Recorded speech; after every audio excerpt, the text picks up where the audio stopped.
So what is Python? Python is a high level interpreted programming language. So interpreted मतलब है जैसे कि हमारा कंपाइलर है, so होल कोड को एग्जीक्यूट एग्जीक्यूट करता है at once, okay, and interpreter क्या करते हैं इन, ओके, सो इंटरप्रेटर क्या करता है, इंटरप्रेटर एग्जीक्यूट करता है कोड को line by line, okay, ignore ignore by compiler.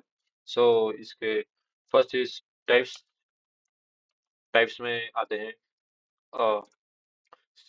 Single line line comments, comments hashtag लगा के हम सिंगल लाइन कमेंट लिखते हैं, एंड बाद में आते हैं multi line comment. So second is multi multi line comment comment. So इसको हम रिप्रेजेंट करते हैं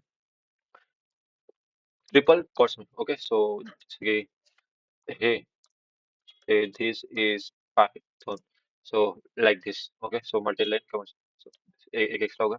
सो अगर हमें पूरा कोड एक साथ कमेंट करना होता है control plus forward slash, okay, पूरा कोड कमेंट होगा, और same control plus all and control plus forward slash uncomment होगा, okay, so this is a shortcut trick, you can use this.